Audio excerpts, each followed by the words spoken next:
So hi everyone, welcome. We're so happy that you're here. I'm Malika. I'm a Chinese herbal medicine practitioner. I also practice Qigong and bodywork, meditation and craniosacral therapy. I'm based in Norfolk in the UK, and I have a special interest with mental health and well-being, and with women's health and also recovery after long illness. Laurie? Hey, I'm Laurie Glenn, and I am a Chinese herbal practitioner, as well as an acupuncturist and a Reiki practitioner. And I work in the Richmond area, so close to London, but a nice, quiet little place where I see a lot of different things, but have a big passion for anxiety and depression that I focus on, and women's health as well as obviously, like a lot of us, treating this lovely thing called long COVID, which is what brings me here tonight. Hi, I'm Martin John. I'm a Chinese medicine practitioner based in Frome in Somerset. I've been practicing now for 13 years. And I mainly focus on, or my main interests are lecturing on digestive diseases. I have a particular interest on the microbiome and how Chinese medicine affects the microbiome. And also lecture on digestive diseases like IBS and ulcerative colitis and Crohn's, and those sorts of conditions. But I have a broad interest in treating all sorts of conditions. So that's my background. I studied in Australia and then moved back to this country, and now practice in Frome. Thank you, Martin. I just thought I'd kick off by giving some of these stats about long COVID.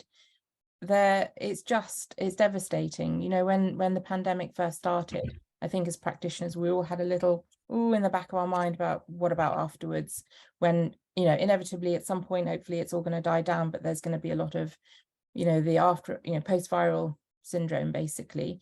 And it's absolutely right. There's 2.1 million people in the UK which are currently suffering from long COVID. This is from the ONS. And so that's actually 3.3% of the whole population. And of those people, 12%, they had been ill with COVID in the previous 12 weeks, but 83%, it had been over 12 weeks that they've been ill. 50% of those people, so that's 1 million people, have been struggling with this for over a year. And it just makes me emotional. And 24% is over 2 years. So this is people day in, day out, still living with this. And I just, you know, I find this such a hopeful thing to do. It's like, you have not been forgotten. We're still working at it. We're still looking at ways to help people. And I mean, a large percentage of those people, 73%, said it really negatively affects their day-to-day activities, with about 17% severely affected their day-to-day. And the main experiences that people are having, they've got fatigue, brain fog, shortness of breath, and muscle ache. And just in terms of how it's affecting the UK population, it's a prevalence of quite a wide age range of between 35 to 69. Most of those are female, living in deprived areas and working in social care, and then also those with another activity limiting health condition or disability. So just on a kind of a human level of just imagining, there are 2 million people out there who are needing help, they need attention, and, you know, 50% of them is over a year. And yeah, I just think there's just so many people out there who really do need help. It's amazing. That's quite the statistic. So I think to bring that to the table, something that we all have in common is that we work together on the Jade Screen project, which was started by a group of practitioners who, when this whole thing hit, were like, how do we help? What do we do? So we did this project where it began with research, as some of you know, where we looked at what are people doing? How are they going to use Chinese medicine to treat this population? Because we knew we were going to see it, but we didn't know what we were going to see. So the Jade Screen project was started to treat frontline workers with Chinese herbs. So there was some prevention work in there, there was active treatment in there, and then there was the after treatment. And obviously that's where we are now. So with Jade Screen, we got this real understanding of what this mix of symptoms was going to be. We had 367 applicants, with 315 of them actually being people we could treat. And of that, we had 56 practitioners who were out there treating this day in and day out and collecting this data so we could see this is what's happening right now and what we're seeing and how we could all work together to really treat this. And I think one of the shocking things coming out of that now, all of these years later, is I can speak for quite a few of those practitioners, is that of those 56 practitioners, some of us are still seeing some of those people. We're still treating them that have this long COVID. Or we get people in the door and they go, oh, I've had this, this, and this. And we just know, we go, you have long COVID, so we know we're still seeing these new things coming in the door. And I think Jade screen was the grounding to get us in there. We've all been involved with that process, haven't we, from the start? So Yeah. it was quite a journey during the pandemic, because A, it was something new, and B, there was a lot of issues with communicating the fact that we were treating long COVID for the start, because it was poorly understood. There was a lot of restriction against saying we treated COVID, full stop. Yeah. No one really knew how to treat COVID. And it sort of brings us round to the fact that Chinese medicine has been treating epidemics for 2,000 years, right? So Right. there's a deep understanding in the texts and the classic texts about how to treat viral epidemics. So if there is a body of knowledge out there, Chinese medicine is a treasure trove, and really, right from the start, lots of practitioners were talking about, how could we apply this knowledge about treating epidemics to treat COVID? Because essentially, it's no different to any other epidemic. It's particularly virulent. It wasn't, there was obviously lots of people dying in the first waves of COVID, and it affected the elderly more than the young. But there was still a need to find effective treatments. Right. And so it soon became very politicized, didn't it? So the whole issue of, how can one say that we can treat COVID became politicized, and there was censorship and all sorts. But that's kind of a little bit of a different route to go down that. So maybe that's too much for tonight. But just to say that right from the start, some of these traditional formulas were being used, right? So we were thinking that, okay, well, this is the presentation of patients that are coming through the door, certainly after they've been suffering from COVID. We weren't seeing acute COVID cases because people were isolating. So that was the slight difference, wasn't it? We were having to look at the post-viral sequelae of infection straight away, because people weren't recovering and they were struggling for maybe weeks or months afterwards. So we were starting to see those long COVID patients quite early on, as soon as we were able to practice. Yeah. And trying to crack that code of why you're getting it and you're not. And I think I remember panicking at the beginning, like to the point where my family was like, you're being crazy militant. And I was like, oh my gosh, I am. And then all of a sudden I had this moment where I was like, lean into your medicine. It has been here such a long time. And we were watching this unfold as a team, like, look at all of this, look what we have. And we shared this globally. And it's really powerful to go, okay, this is what we have. We've got this toolbox from thousands of years to get us, to support through it, even though we're not allowed to say so much. We know what we know, and we know what we've seen. Yeah. And I think that was the beauty of it for me personally. And I've heard this shared with other colleagues as well, is that with our medicine, we treat what we see.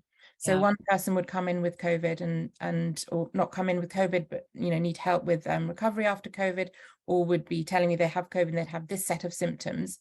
And it's like, well, it's all called COVID, but actually this person's presenting with this, that person's presenting something very, very different, but it's at a similar time. So instead of, well, I did actually go into the first freak out mode of, I don't know what to do, working with colleagues, having groups of practitioners who were people who I really admire and trust, and working together and sharing that knowledge, and then just really treating each presentation that came into clinic as to what is exactly going on for them right now. And then that would change in a few days. So then I would change their formula. And we did start noticing that a lot of us were using similar herbs. So it's really useful to share that knowledge. But again, it's a bespoke formula for each person, for where they're at with the disease at the time.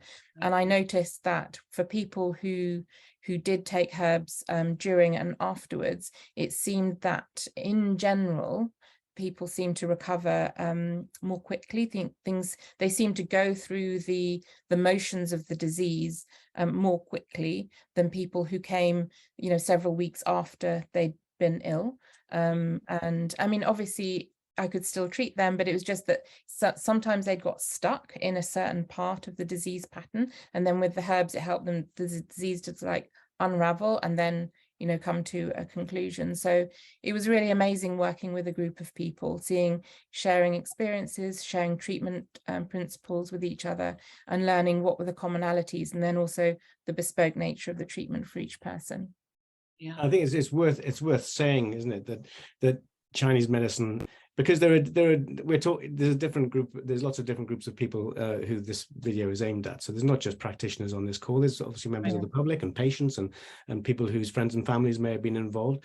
So you know, it's worth saying that Chinese medicine differs very much from a Western approach in that there's no one size fits all. You know, we're looking at each individual, how they present, and also there's a distinct understanding about how viral pathogens enter the body and how they progress and how the body responds. So even though the language is slightly different and we talk in metaphors like, you know, heat and cold and damp and those sorts of things, it's actually describing the same kind of processes as we now understand physiologically in modern science and modern medicine, though it's just coined in slightly different terminology. So that understanding, like you say, has been 2,000 years in the coming. And so there's a repeatable set of principles that we apply to a viral, or dealing with a viral pathogen. And that goes for treating something acutely. And many of our patients were being given acute formulas, which they could take at home when they were isolating, for instance, that you know, would have helped. I mean, I was lucky enough, I count myself lucky enough to have actually got the first round of COVID in March 2020 after coming back from India. So I was lucky enough to be able to treat myself directly with the herbal formulas that I had to hand.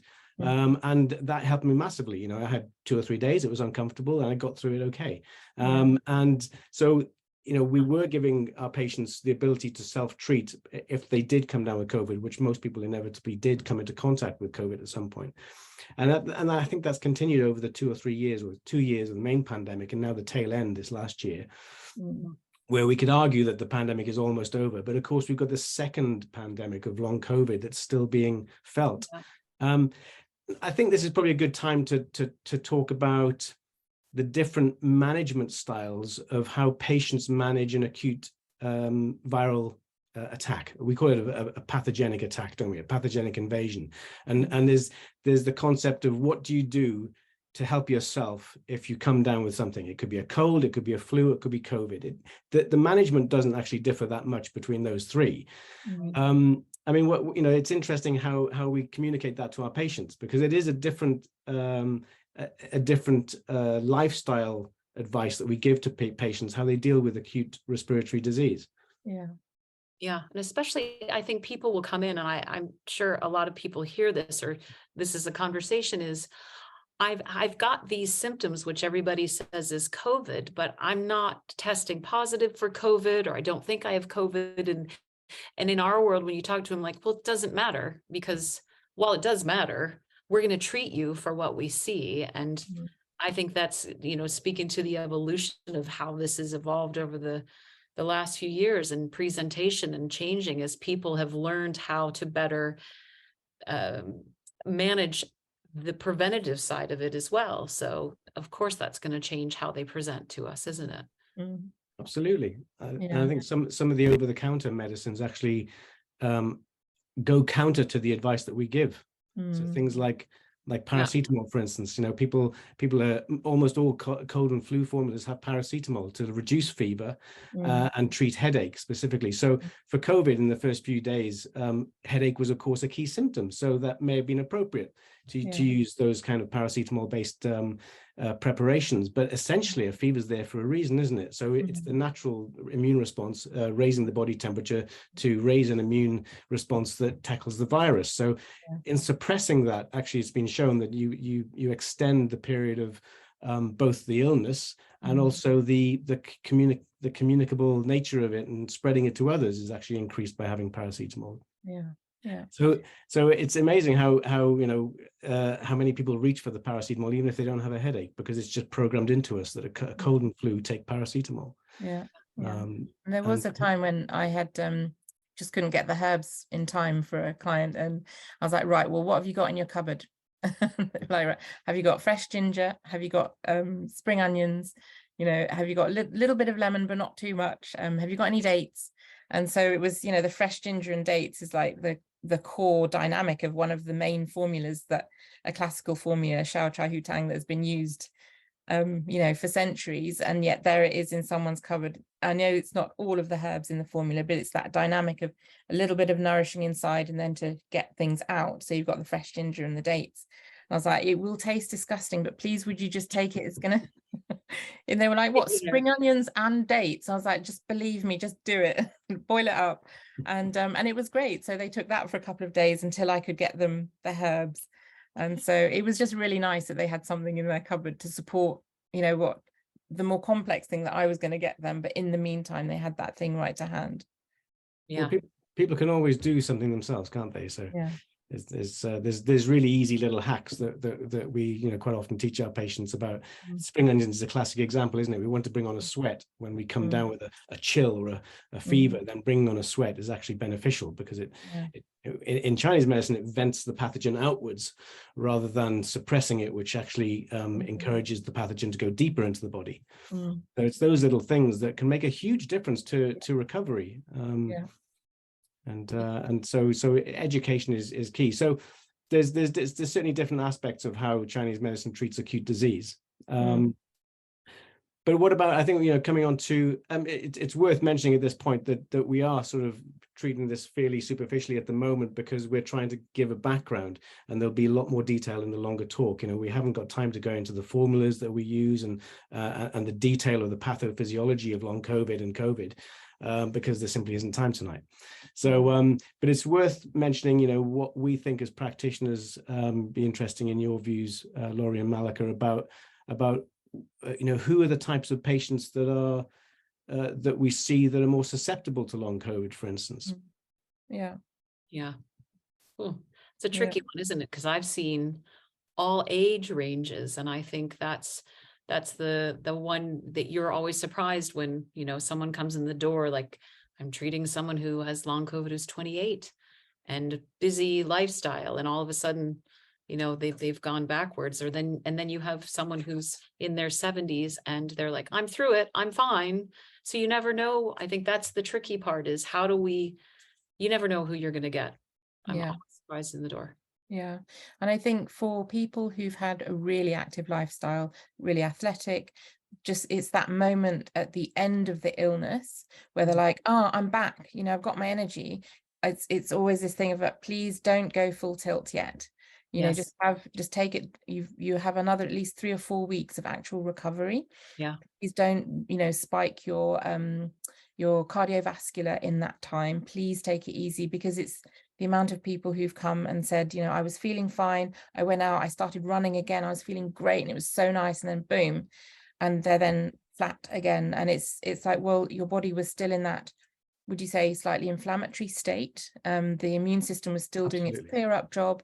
And then, then they have a little bit of a longer time of needing support with herbs and really gentle exercise to get them back into their flow again.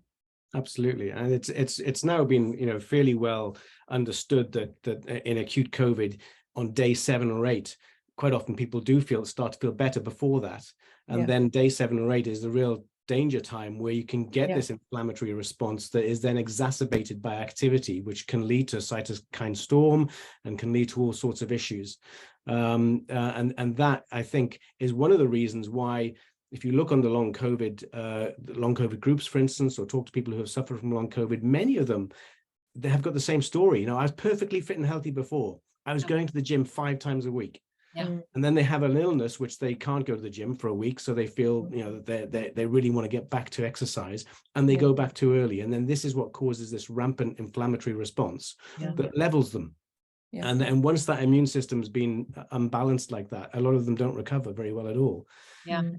So I think that's one of the key issues for not everyone. Of course, everyone's got a different path, you know, and I think one of the other key things is that background inflammatory conditions like diabetes, obesity, any autoimmunity, those kind of things, that inflammation is generally higher in the body. They're more likely to possibly get that inflammatory response that lingers on beyond a normal time frame of a viral illness.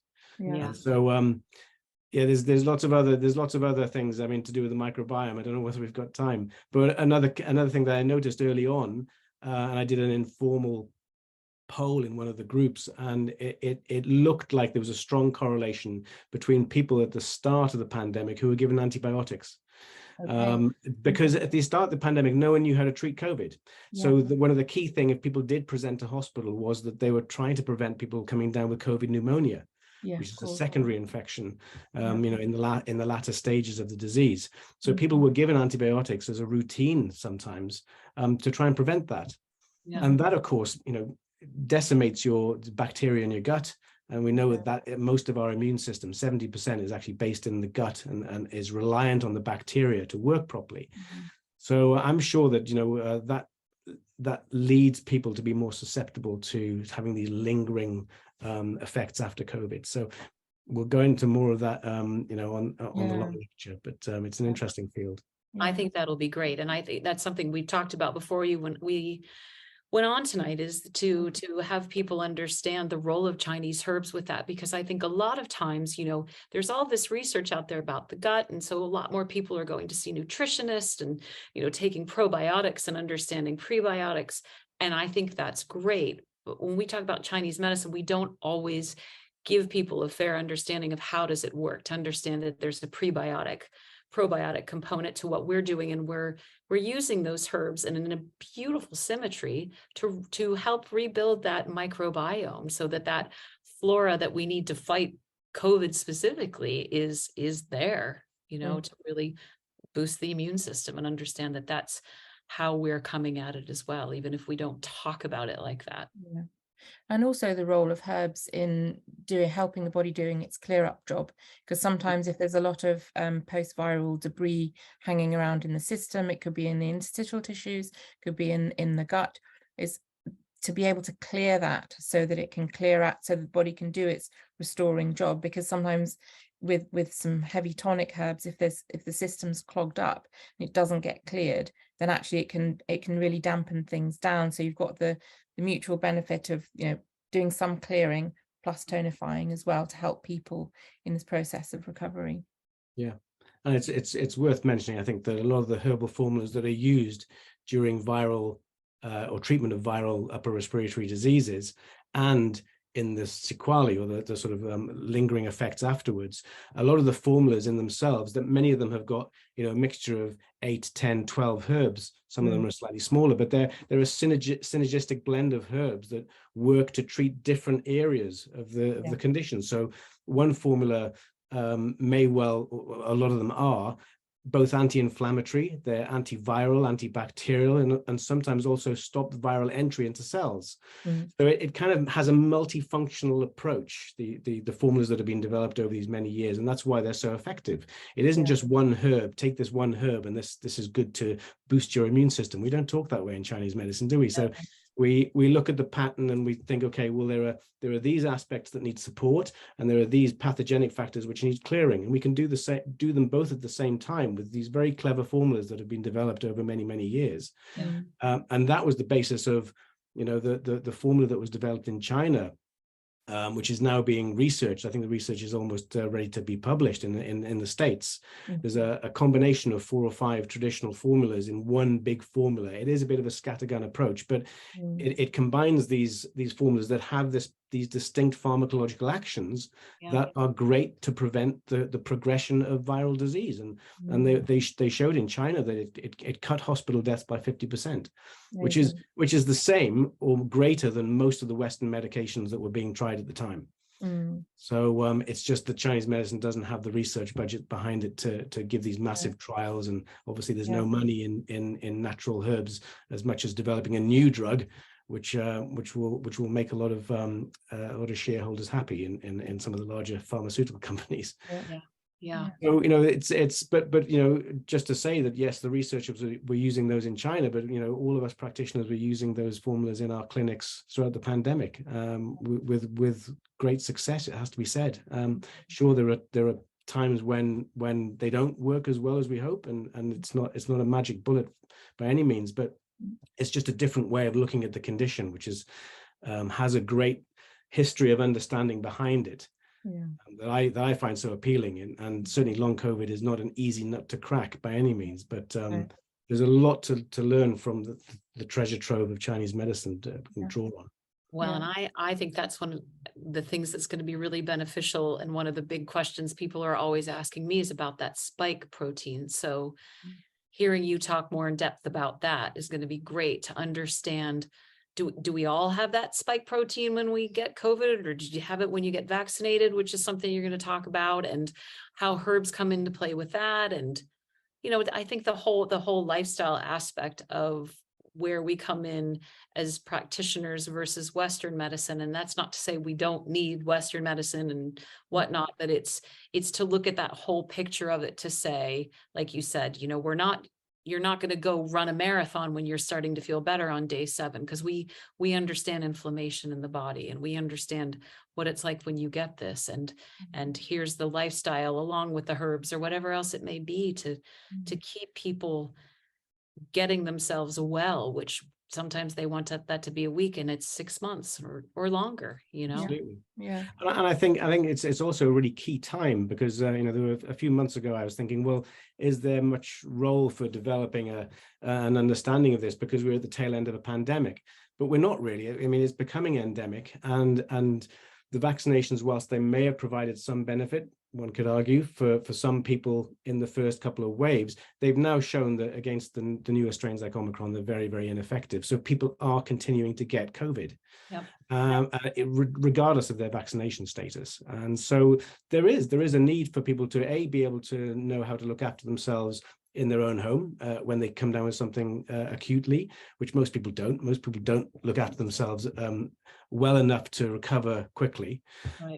And also what to do if you've got a lingering cough, lingering fatigue, all those things that are potentially lingering issues after a viral pathogen event, which COVID really, it's this post-viral thing. It's just post-viral fatigue, post-viral issues, regardless of whether it's called long COVID or not.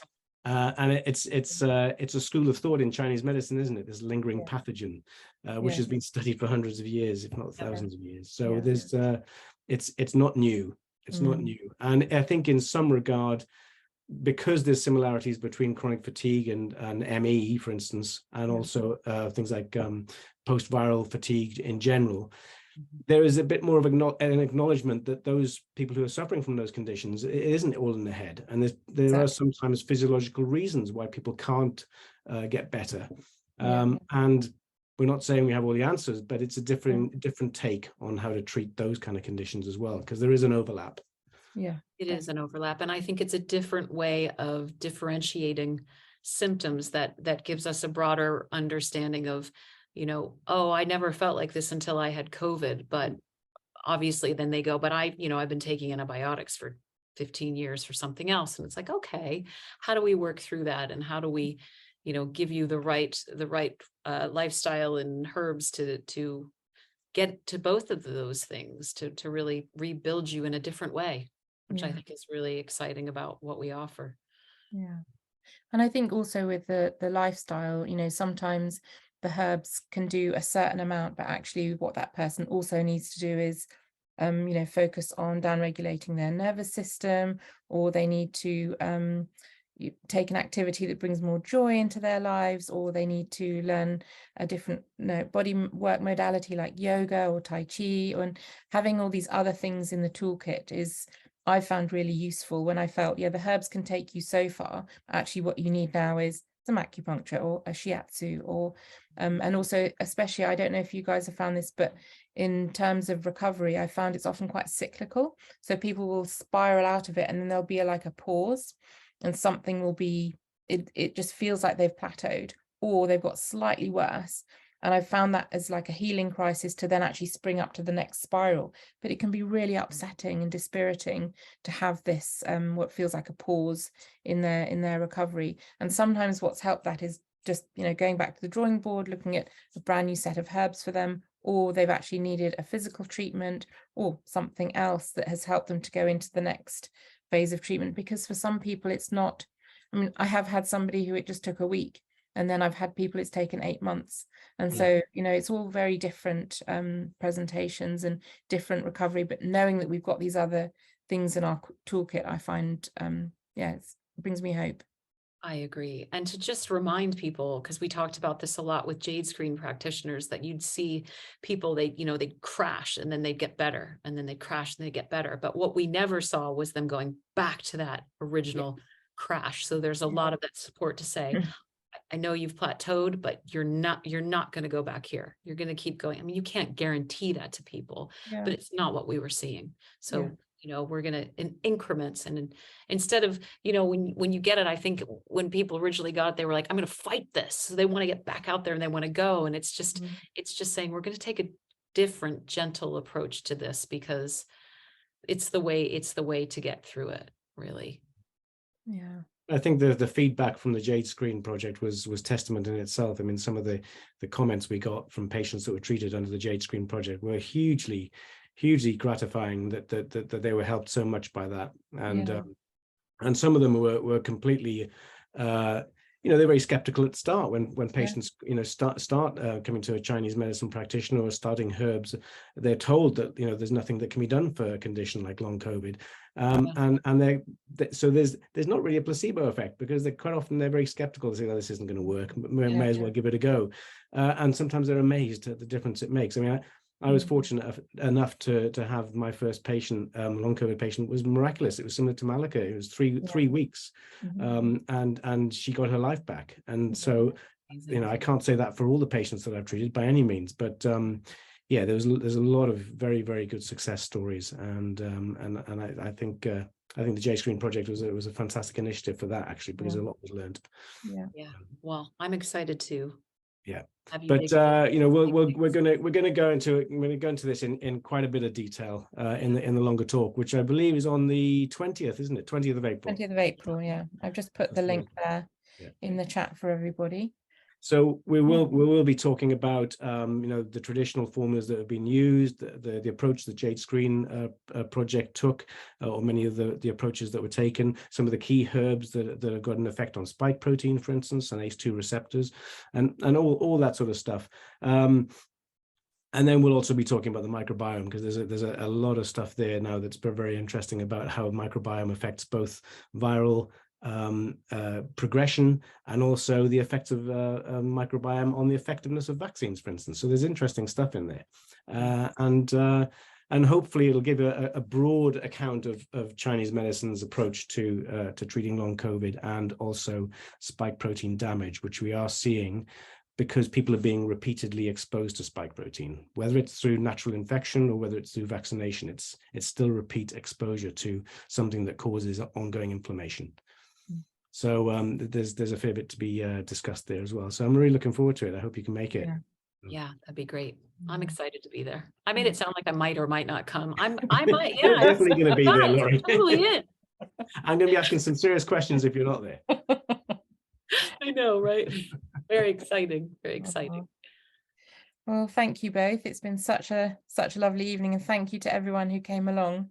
I've just noticed somebody's very kindly pointed out the date is wrong on the website. It is definitely the 20th of April next month coming up, and I'll update that. So look forward to seeing anyone and everybody who'd like to come along. That would be great.